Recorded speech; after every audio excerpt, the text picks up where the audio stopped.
Okay, let's start by reviewing the equations. Okay, so the I don't want to review deriving the equations, but really just, okay, what are the equations that you really kind of need to know? And we can kind of compare it to the equation sheet, just so you kind of have an idea of like which ones you should be spotting out, right? So, just looking at the equation sheet, there is this one. Okay, so which one is that one? What is the J? No. Impulse. Okay. When it is a unit of measurement, right, then it's J for joules, but if it's a variable, J is for impulse. Okay, this is relating your impulse is a force over some amount of time, how your force changes over that amount of time. So some of the things to keep in mind when we're talking about that one, sometimes you may be given a graph, right, of force versus time, and you might get something that is like a curve. Okay, it might not be rigid. Okay, it might not be rigid. So something that they might ask is, for example, what is the average force that is applied over some amount of time, right? So, for example, like from here to here, in maybe 2 seconds, right? What is the average force that is applied? Right? So your average force, you can kind of, wait, let me think if that's right.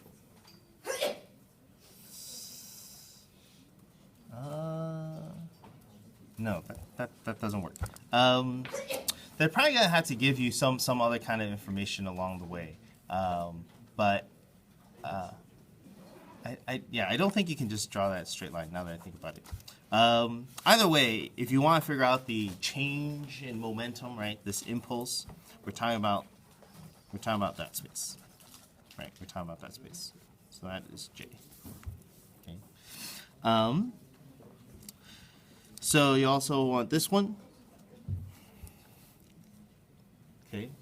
Your force is how your momentum is changing at any particular instant. Okay, so, or in other words, you have to have a change in momentum if you have some sort of net force. Okay, now it's important to note this is really talking about a net force. So if you have a situation where it's just like a box resting, on a flat surface, yeah, you can have a normal force, and yeah, you can have gravity. But if it's just resting there, then you don't have any net force, so you're not going to have any net momentum change, right? So just keep in mind that's talking about net forces and stuff. This is really more of a definition of momentum, just MV.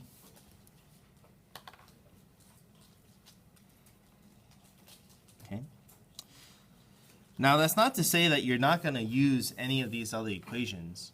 It's just that this is the focus of this unit, is momentum, impulse. Your questions are going to be more about making calculations with these than it is going to be with, like, say, Newton's second law. Okay? You'll probably use this. What is the W for? Work. Okay, we're talking about work. Okay, so work is kind of a force over distance, right? So if you have work, and then you have displacement, you have work, right? So force, displacement come together, you get work.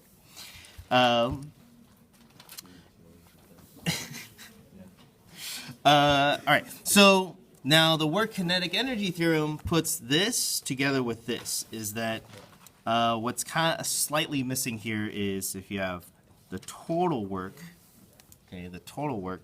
So for momentum or impulse, it's really hard to talk about the momentum or impulse from a particular force. Usually you're talking about the net force. This is all usually, these two, or really all of these, is going to be like net force. Whereas work, you can talk about the work done by a particular force. Okay, this could be a particular force is fine.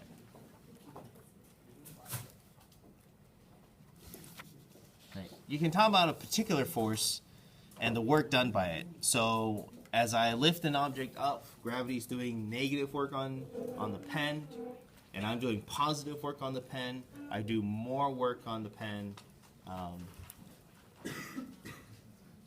Well, actually, I guess it would be an equal amount of work, but okay. But if you do end up getting the overall work done, the combination of all the forces acting on your object and all the work done on your object gives you the net force done, and you're dotting that with the displacement, then that will equal your change in kinetic energy. Okay, that is the work kinetic energy theorem. It says that whatever leftover work is done will go towards speeding up your object.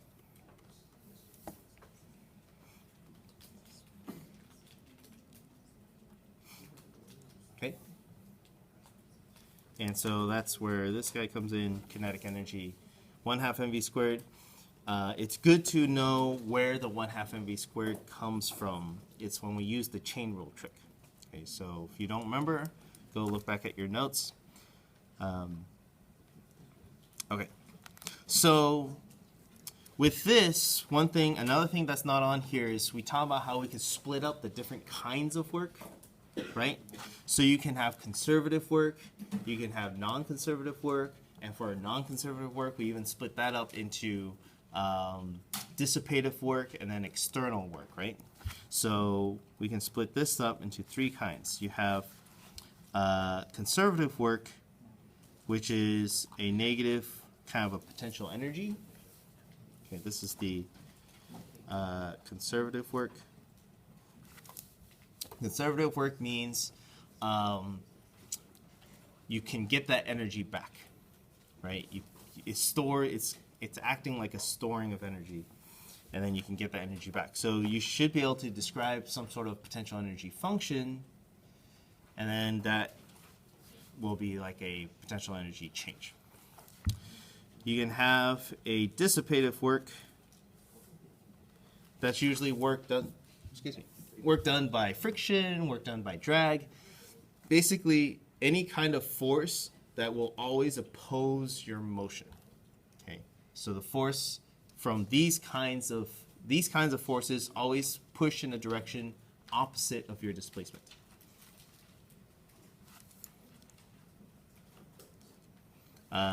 It's also worth noting a couple other outcomes of conservative work and this dissipative work is conservative work. It shouldn't matter what path you take. So if you fall straight down or if you get shot sideways, the amount of potential energy change or the kinetic energy you get from it is the same. Whereas when you talk about dissipative work, the path does matter. If you go straight up a mountain or if you take a windy path up a mountain, the friction that's acting on you, the amount of work done by that friction is going to be different. And then lastly, we kind of lump everything else together into this kind of external work. External work is forces that you couldn't really categorize as being conservative and you can't categorize as being dissipative. It's kind of the leftover stuff, which isn't too many. Any kind of push or pull from like tension or normal force, that kind of thing, that would be considered external work. Okay, and then we said that would equal to your change in kinetic energy, and so we ended up saying that when you have external forces acting on an object that don't fall under these categories, either you increase the kinetic energy or you increase the potential energy, or the energy is lost, or not lost, but is usually converted into some sort of thermal energy or something like that, or your friction is, it's being kind of transformed by your friction. Yeah.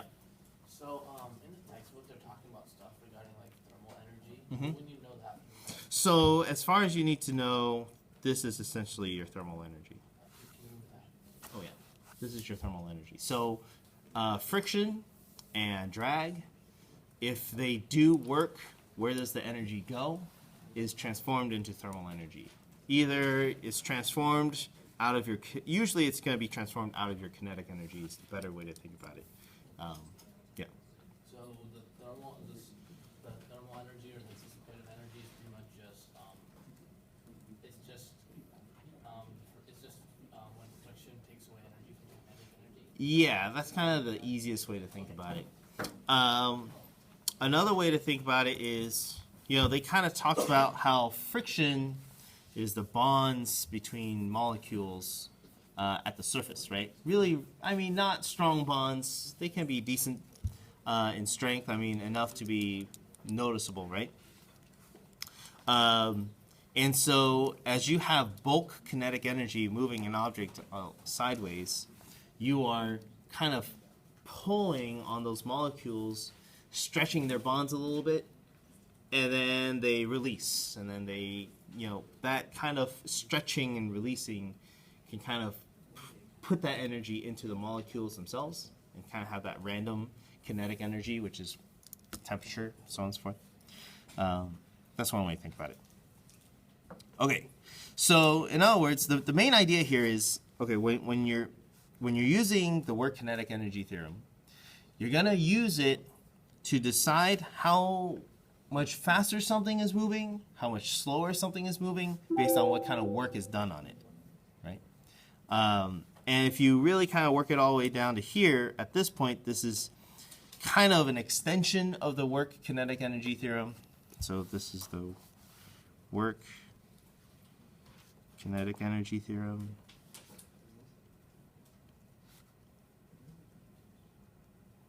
And then by extension, this is conservation of energy.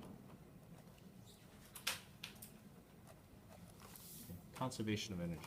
We're just saying that work that's coming in, externally from outside the system will either increase the kinetic energy, potential energy, so on and so forth.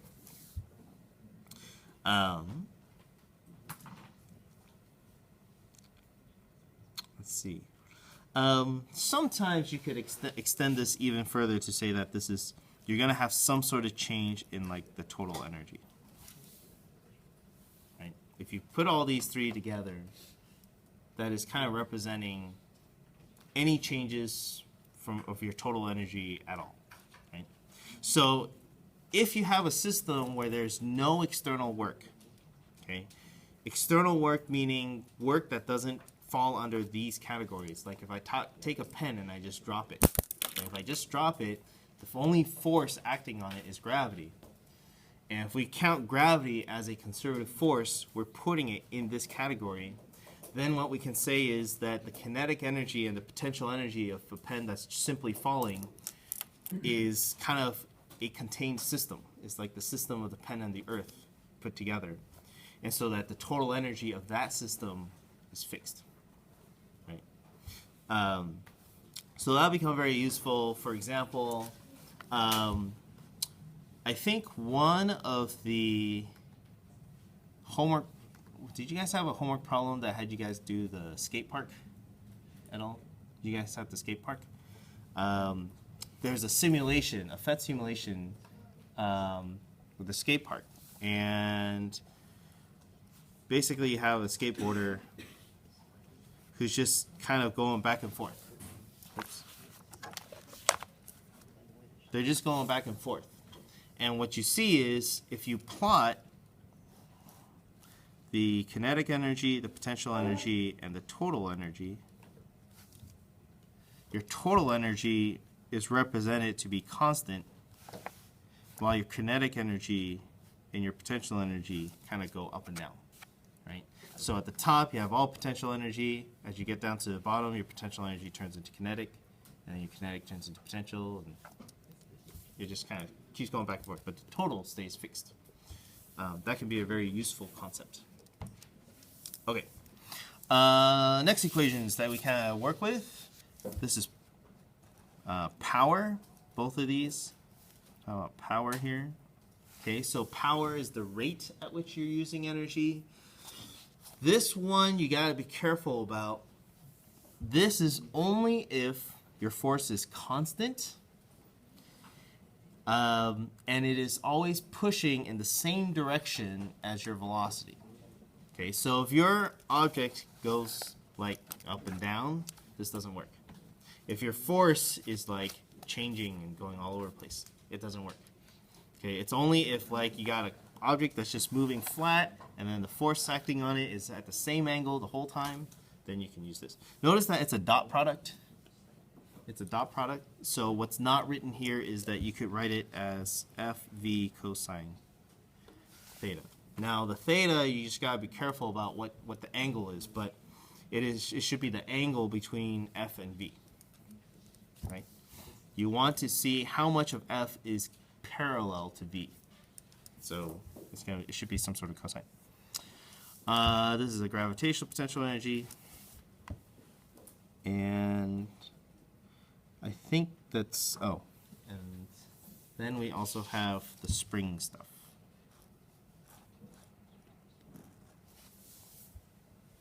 Okay. Do not worry about any of the other equations. In other words, I've had students do this before. We've never talked about an I omega squared, but some students will use k equals I omega squared because they see the k. This is for later. Don't use that one. This is not going to be a kinetic energy used for this unit. We'll use it when we get to rotation. This is like a spinning kinetic energy, a rotational kinetic energy. Don't worry about this one. This, don't worry about that. U for gravity. This is for kind of not near the surface of the Earth or near the surface of a planet. This is for if your force of gravity changes over big distances. Okay, so don't worry about this one either. Okay, so if you're going to use gravitational potential energy, for the most part, you're going to be using this. Okay, this is for like planets and orbits and the moon and yeah, so on and so forth. Okay, so don't worry about that one. Okay. Any questions about these equations? What k is? What x is? Any of that?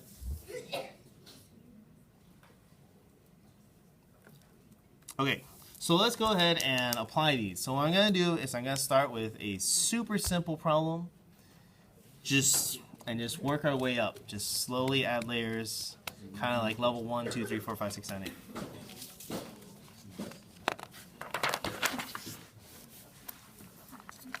So,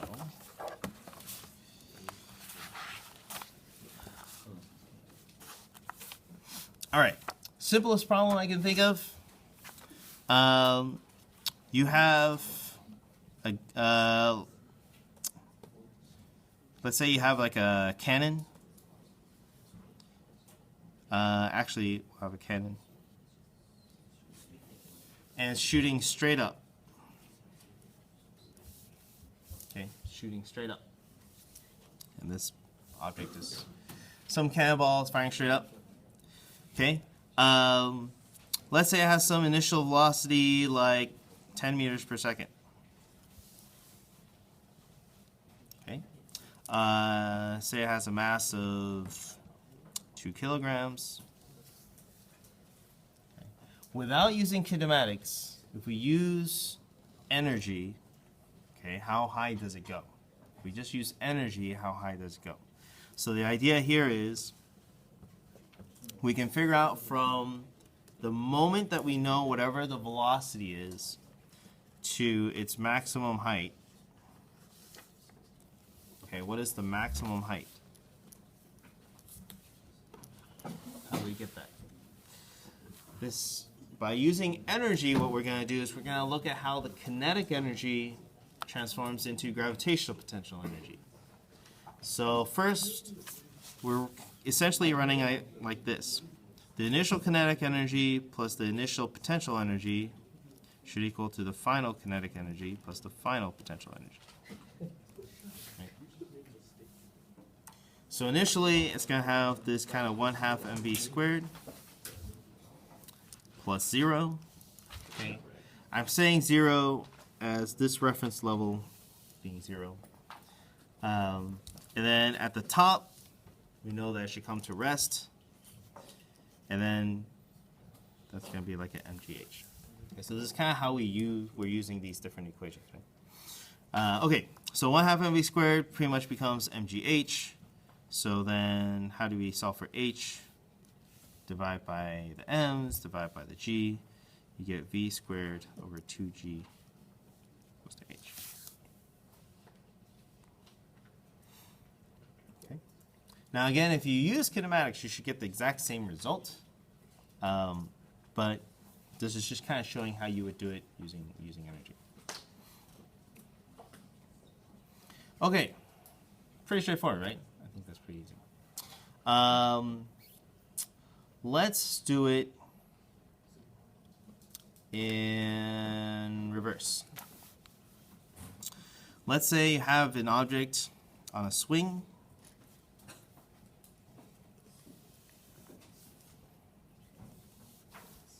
Okay. The length of this string is like 5 meters. And again, it's like 2 kilograms. Okay. And you let it swing down. Right? So at this moment, it's here. How fast is it going to be going at the bottom of the swing? What is this?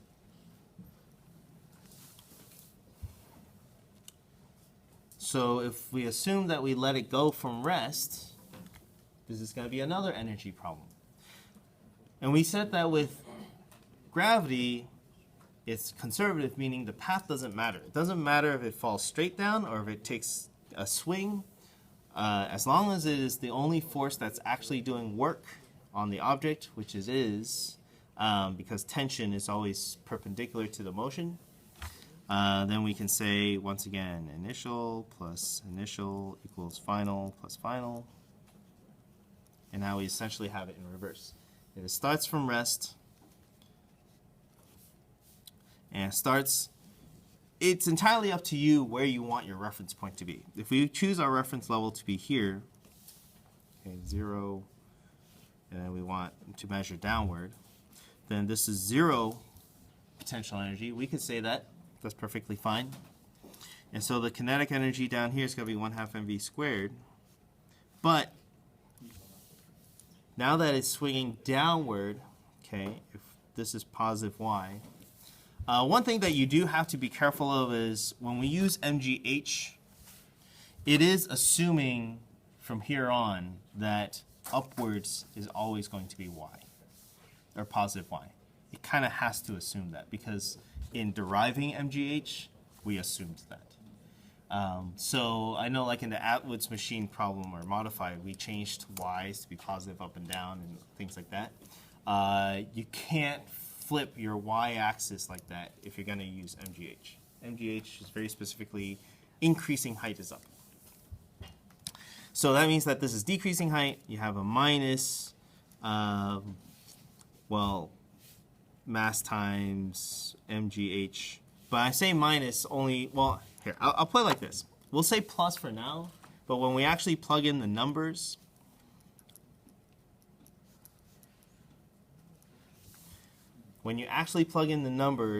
this H will end up being a -5. Okay, so you can do it that way as well. So you'll have, I guess I never actually plugged in the numbers here. I can go back and plug in the numbers, but let's actually plug in the numbers because you guys like numbers. Okay, so we're solving for v squared. This is equal to, well, actually we could have canceled the m.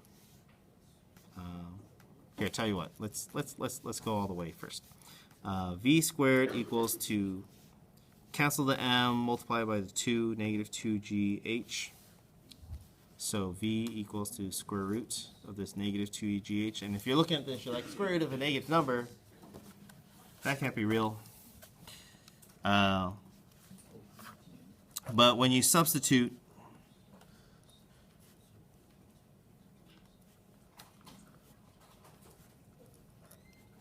right, when you substitute, great, thanks. That negative is going to cancel with that negative, right? And so that's how you get, well, here, I'm going to simplify. I'm going to use 10. Let's just simplify with 10. So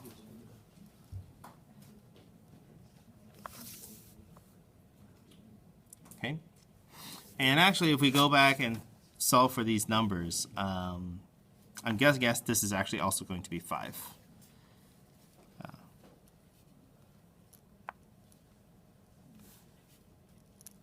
Yeah. Conveniently, I kind of picked those numbers at random too. Yeah. So for the second problem, is it necessary that you assume that your initial reference frame is 0? Not at all. You could have this be 0 as well. Yeah, it shouldn't matter. You can have it like 1 meter down. It doesn't matter as long as you're very consistent about how you're calculating your MGH for each case. Okay, still pretty straightforward, right? Your gravitational potential energy becomes kinetic energy. Your kinetic energy becomes gravitational potential energy. All right, let's make it more interesting.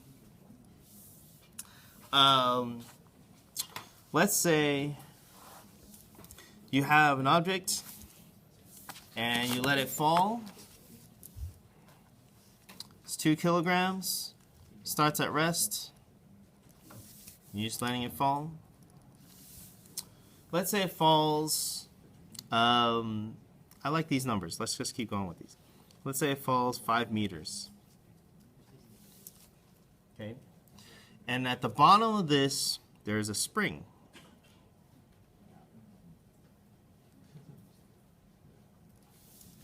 Okay. And I want to know how much will that spring compress from this object running into the spring. We will assume that springs are massless so that they don't have any inertia as they're compressing and so on and so forth. We'll assume there's no friction in the springs, that kind of thing. So how do we figure out how much it's going to compress? What do I need to know first? Spring constant. Okay, so good. Let's say it has a spring constant of 100 newtons per meter. What else do we need to know? Or can we solve it out? Yeah. Yes, so that's what we want to know. How do we solve for that? How do we solve for that? Sure. The spring is not moving. So the ball, it's like I take my pen and I drop it, but then there's a spring to catch it. So how much does it? Where do I start? Yeah. Go ahead. Say again? Ah, good question. What would be the final velocity when it is fully compressed? Probably 0. Otherwise, it would continue compressing, right? So once it is fully compressed before it shoots back out, right? Think of like a trampoline, right? You have a person jumping onto a trampoline. The trampoline expands down and then shoots back up, right? So there's a moment at the maximum compression or maximum stretching, right, where the person comes to a stop before they get flung back up. Okay. So how do I start this problem though? What do I need? How do I set this up? This is like your Newton's second law for this unit. Kind of like in the first unit with kinematics, you have the 3 basic kinematic equations. You always start with those, and then when we get to the forces unit, you always start with Newton's second law. With energy, this is kind of like that.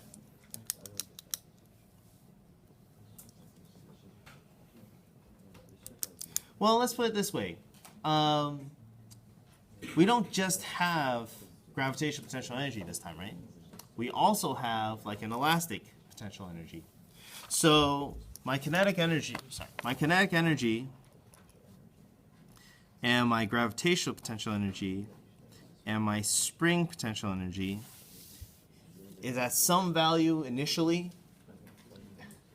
If there are no other forces, okay, the important thing is, in order to say that the initial is equal to the final, I have to make sure that there is no external forces going on.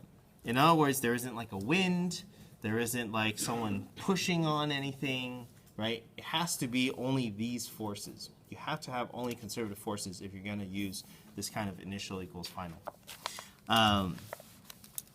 So kinetic final plus gravitational final plus spring final, right? So notice that as we go through energy, there's always this kind of, what is the initial state and what's the final state? Okay, we don't really care about all the stuff that's happening in between. We're not trying to find some sort of functions of time. We just want to know, what is it at the start? What is the kinetic energy at the start? 0. How about the gravitational potential energy at the start? We need to choose a reference level. Where do you want the reference level to be? It can be anywhere. How about we pick the ground? Let's pick the ground. So that we have some sort of initial gravitational potential energy. It's going to be 2 times 10 times 5.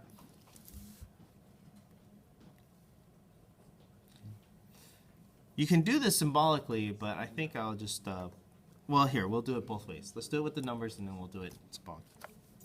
And then how about the spring? The spring hasn't compressed yet. Nothing's on it. So that is 0. Okay. How about by the time it has hit the spring compresses a certain amount. Right? The spring is compressing. When it has reached maximum compression, the kinetic energy is, once again, 0. It comes to stop. Right? Like jumping on a trampoline. When you get to the bottom, come to a stop. My gravitational potential energy is going to be 2 times 10 times a negative of how much it compresses, because it's compressing downward, right? It's compressing downward. So you lose even more potential gravitational potential energy because it's going down. And then lastly, you have plus the 1/2 k x squared. That is your spring potential energy.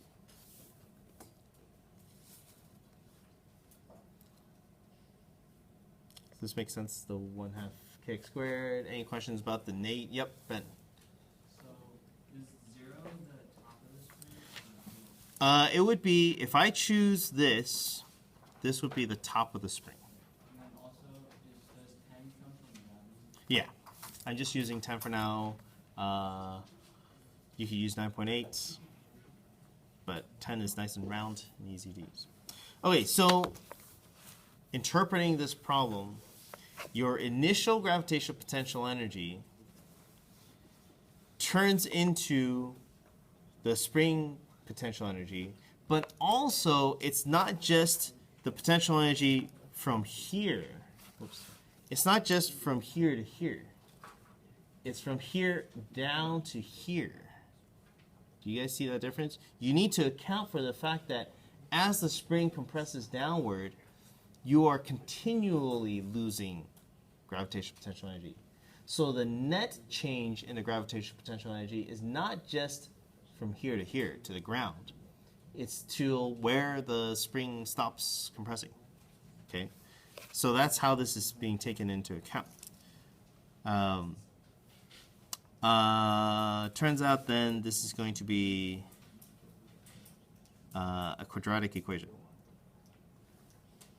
So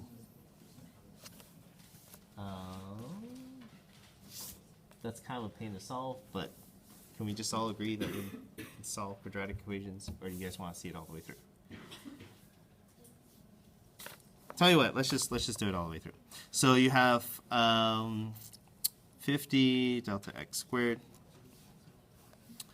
minus 20 delta x minus 100 equals 0.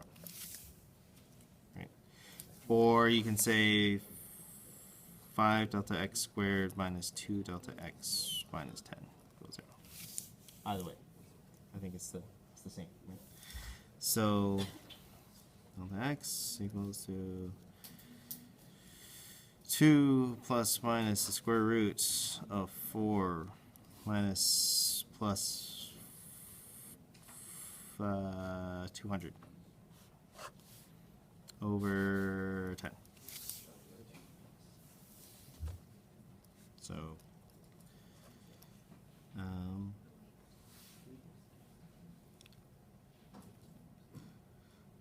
let's see.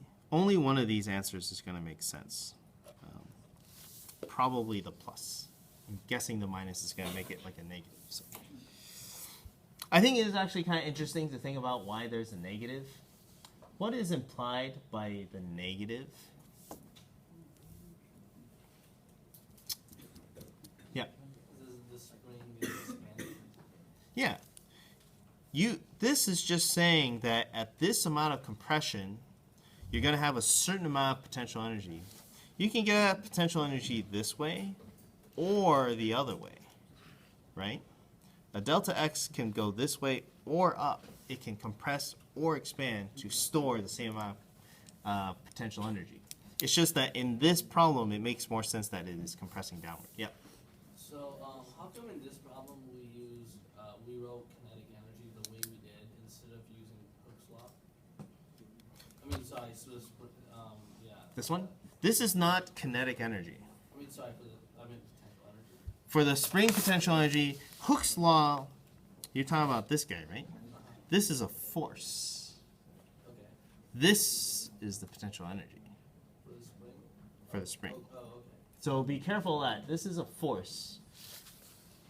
Here we're looking at energies. So we want to use potential energy of the spring, not the force from the spring. Yeah. Anna, question?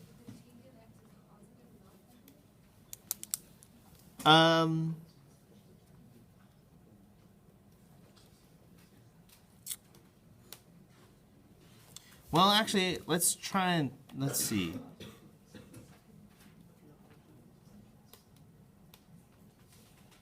I think the way we wrote it,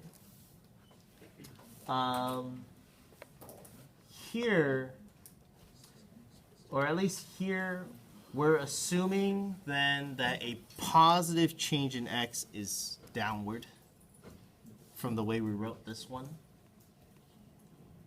So relative to the spring, a positive delta x is where the spring goes downward.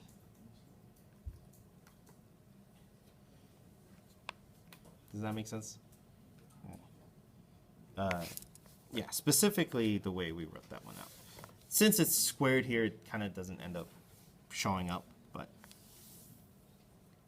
I think that is good to kind of sort out ahead of time which direction is delta x going to be positive or negative. Cool. Questions on this kind of problem? Okay, so now we have involved elastic potential energy. So you may see these kinds of combinations of things. So for example, a very common problem is like I take a bullet or a box and I throw it sideways horizontally on a frictionless surface into a spring. How far does the spring compress?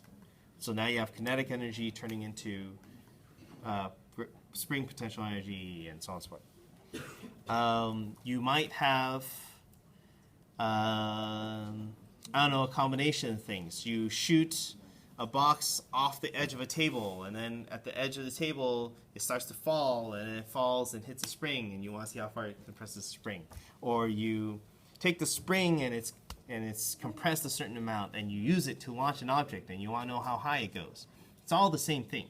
It's just how much combination of energies you have at the beginning, that all turns into whatever energies you have at the end.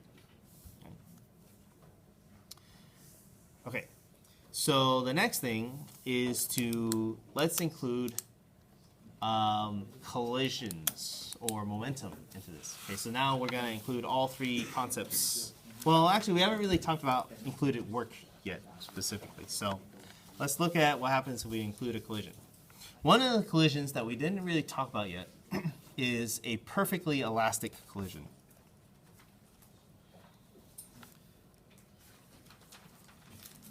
Okay. We talked about inelastic collisions, right? Inelastic is when two objects hit and then they stick together. What happens if you have a collision that is considered perfectly elastic? Okay, there's a very specific meaning behind this. Perfectly elastic means, and sometimes they will omit the perfectly. So you have to kind of look at the context, but usually perfectly elastic means kinetic energy is conserved. Here, I'll write it out. Kinetic energy is, well, let me not say. When I say conserved, what I mean is it's the same before as it is after. The same before and after.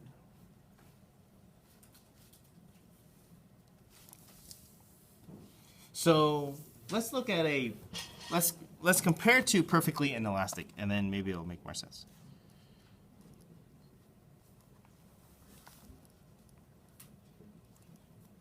Okay, so let's look at perfectly inelastic.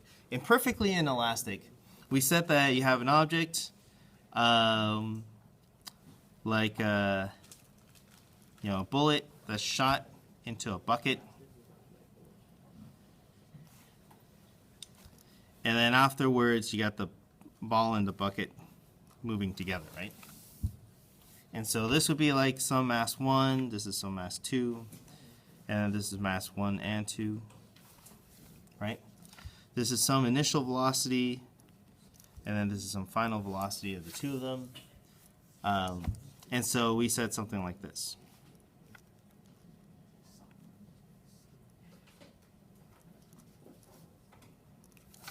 Right? So what does the kinetic energy look like for this? The kinetic energies initially is 1/2 m1 v naught squared. What is the final kinetic energy here? You have 1/2 m1 plus m2 v final squared. Right? It's very tempting to say that these two should be equal, but they are not. I can prove it. We can show that v final is equal to m1 v naught over m1 plus m2, right? Let's substitute. We can, one thing is for certain, conservation of momentum is always true. The momentum before must equal to the momentum after. That is always true.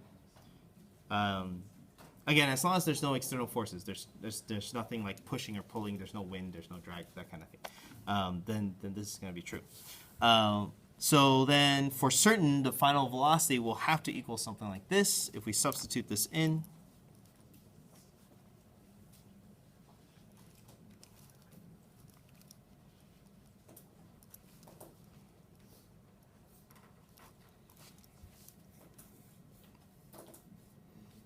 we get something like this.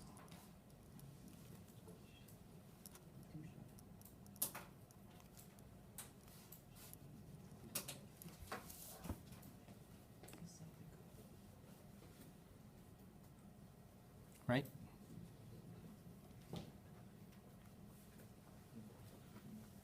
So let's compare terms. The only thing that is different is this. Okay. So m1 versus m1 squared over m1 plus m2. So, under what condition could, let's see. So, hold on, something seems, okay, let me look at this a little bit. I feel like there's something missing. 1 squared, v 1 squared. Let's see.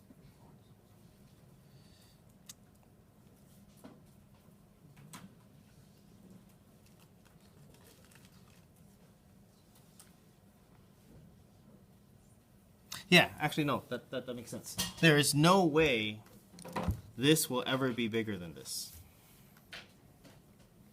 Right? Let's look at why that is. If M2 is 0, if there is literally nothing that it was running into, it was running into nothing, right? M1 squared over M1 is still just M1. So if I divide by something greater than M1, this will by necessity always be less than M1, right? This will always be less than or equal to that, right? The limiting case is if it runs into literally nothing. In other words, there's no collision. If there's no collision at all, then you maintain kinetic energy, the same kinetic energy. But if you have any M2 whatsoever, this will always be less.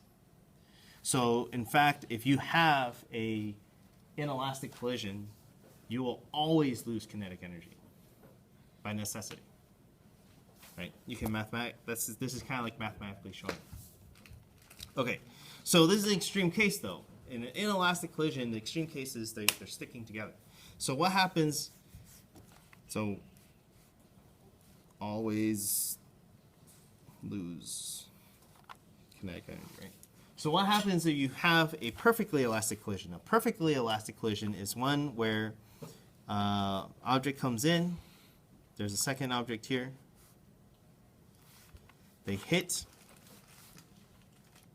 And now they're both moving with different velocities and different.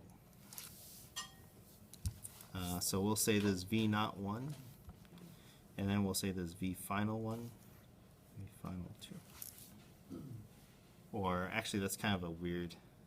Well, we'll just leave it. Okay? So we're going to do the exact same kind of analysis. Our initial momentum must equal to our final momentum.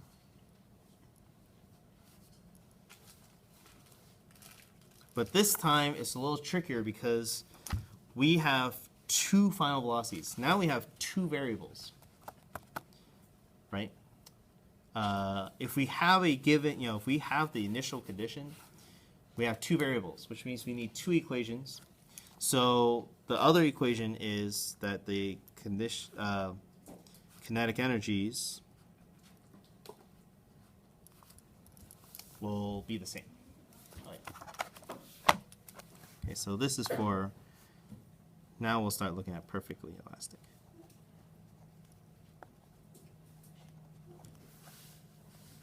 You have initial kinetic energy equals final kinetic energy. Right, that's kind of what we're looking at. So this is a 1/2 m1 v final of object 1 squared plus 1/2 m2 v final of object 2 squared. I feel like I've done this already. Let's see.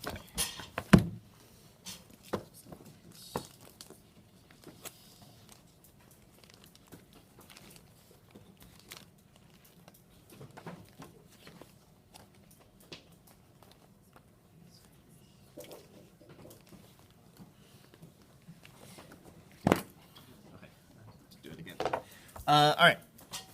So two equations, two unknowns, right? Let's see.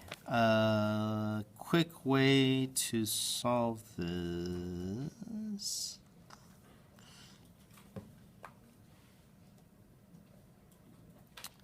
There was some trick that they did in the book that made it kind of super easy to solve.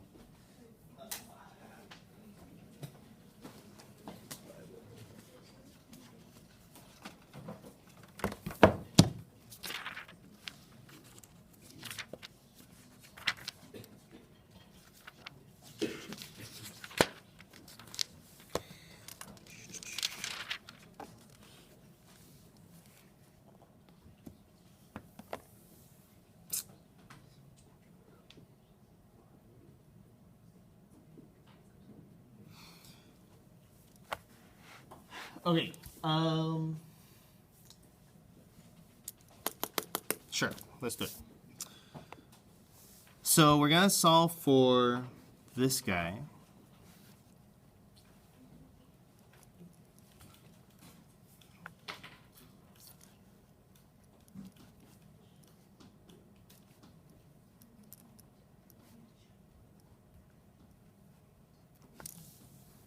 Okay, so that is subtract this from both sides, divide everything by m1, and then we're gonna substitute. They do a pretty crazy. I remember they do a pretty crazy like algebra trick here, but let's see if we can follow it all the way through.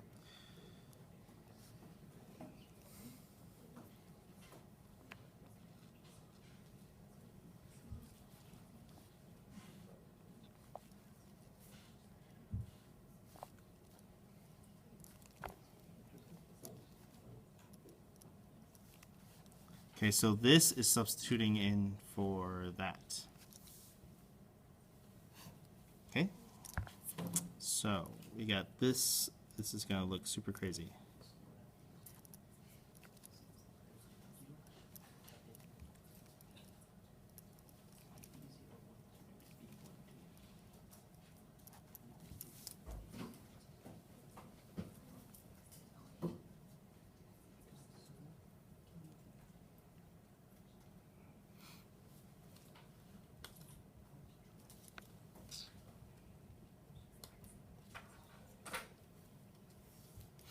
Okay, so let's see.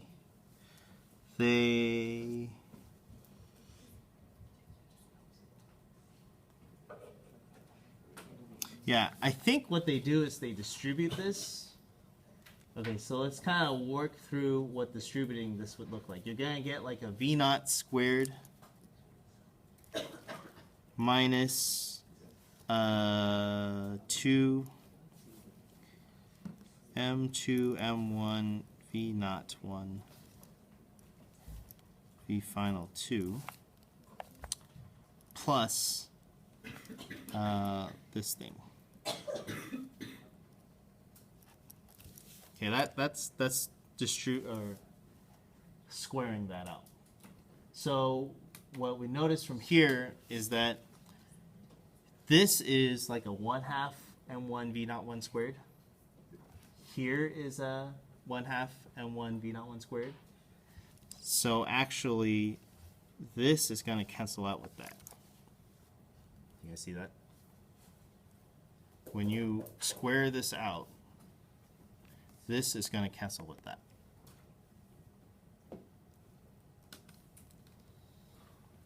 And then this term, okay, let's use that at least as a simplification. This will also have a v final 2 squared, so those two can actually kind of go together as well.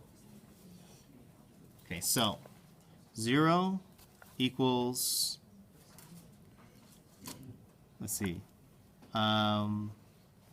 like a m2 v naught 1 v final 2. Some crazy algebra going on here, but let's kind of follow it through. This middle term times the coefficient, the thing in the front. The 1/2 cancels with the 2. The m1 cancels with the m1 on the denominator, so you only have a m2 v naught 1 v final 2. And then you have this term. So this will be like a plus a 1/2 m2 squared over m1. V final 2 squared. Right? So tracking that multiplication.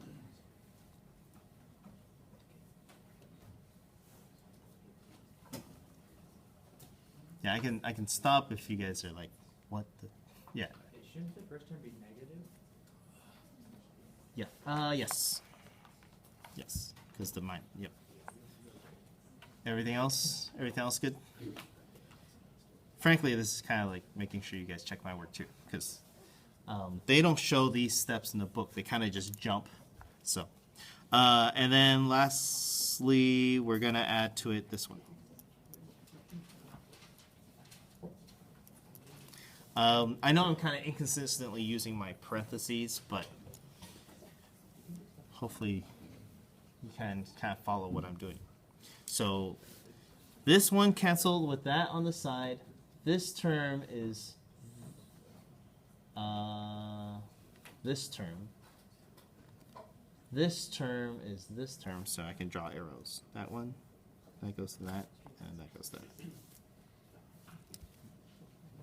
Those are my three terms.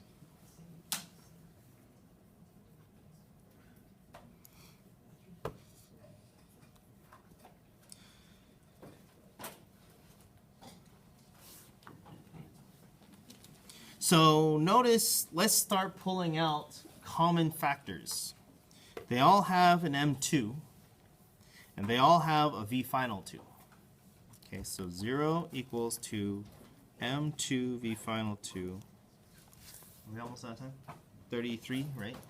All right. That gives like a negative V naught.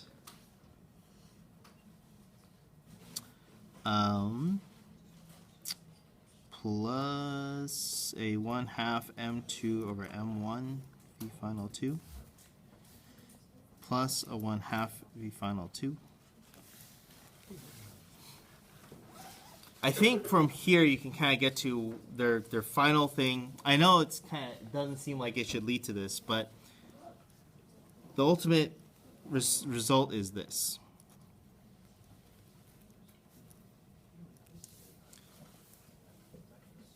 I know it seems kind of crazy, like how does that turn into this? But I think if you work out all the algebra, you'll get to that. They factor some stuff out, or actually, I guess you're really solving for this because either this is 0, or this is 0, right? And so when you solve this one out, I think you can get to this. So here's what it's essentially saying: if you have a perfectly elastic collision and you work it all the way out, your final velocity is related to your initial velocity in a couple very interesting ways. Okay, there's a couple key situations that I want you to look at, and it all comes down to M2. What is the mass of M2? If mass of 2 is way smaller than 1, in other words, you have a very big object run into a very small object, V final 2 is twice the initial velocity. That's really interesting. In other words, if you have a perfectly elastic collision, you would think that a very massive thing hitting a very light thing, small thing, should make it shoot off like really, really fast. But it actually turns out that there's a limit. It can only go twice as fast. It caps out. All right. I guess that's all I have time we had. Canvas session on tomorrow at 8. Try to do some of the homework. Oh yeah, I want the corrections and stuff. I want the tests.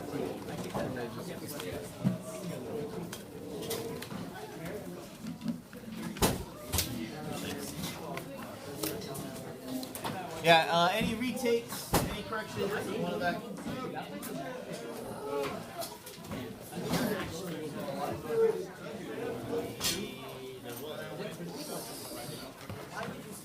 Who's got the stapler? Someone used it over there. It's on the table.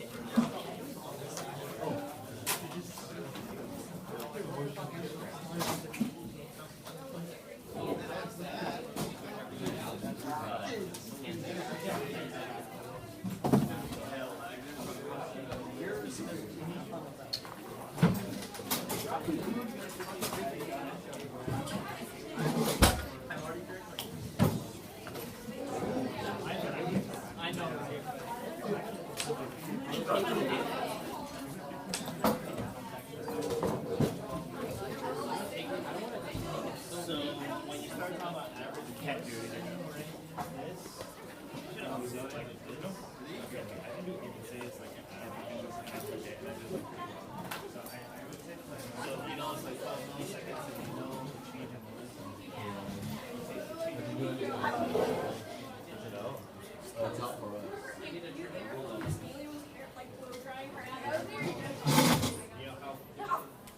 the change in the velocity for you later, and you know how much time it takes.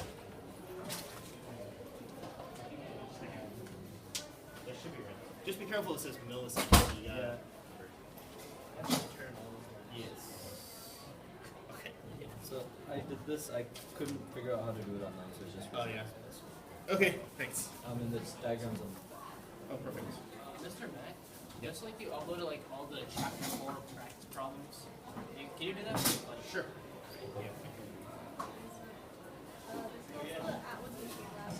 Okay. I can more or less. Is it done?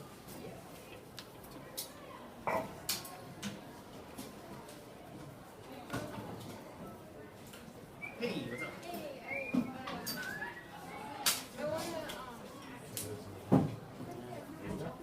Okay.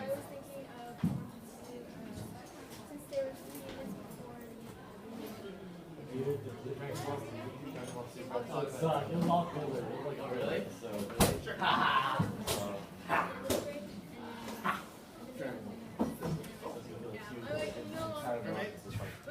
Get yourself out of your phone. Yeah. Oh, It was you like started feeling hard. So anytime. I mean, but if you're caught up, you're gonna feel it. Caught up on other people, you know. How do you want to do that? Yeah. When do you want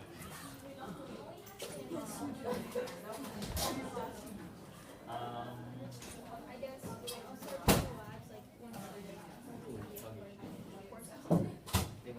Oh. Yeah. Well, I mean, I think the idea is that the lab should help you figure out the yeah, things. why would I do it rather than try to do How about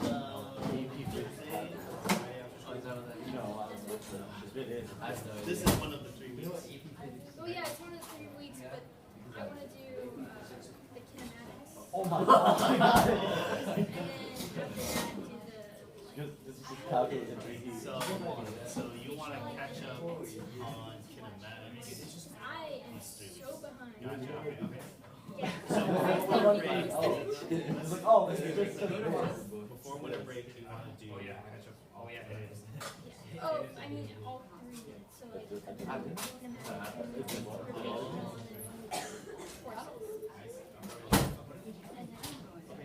So this week is kinematics. So that's like chapter. Do you go to E-Town? We did. So then, like, whenever you're ready to retake, if you have any questions.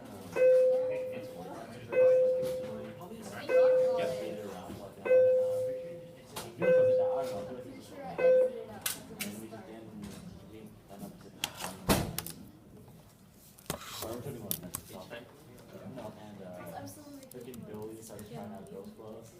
Like, After that, he walked me. he has this friend, and he refuses to go by himself. Over. And then we went out of Portland. You're a brat. Like, Walked around. Then we went on the rooftop. we're going.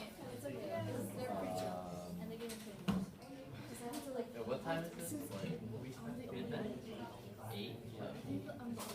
Because Billy was freaking out. He was supposed to be back at 9. He was supposed to be back at 9. Always on. And it was like 9:20. It was 9:20. And they always And like then send me they like texted me like back. around Like, Texas, I guess. And like they're yeah, like, so Billy was give so me happy. all the And action. we got home, then like we were at, I was at home like at 10:40.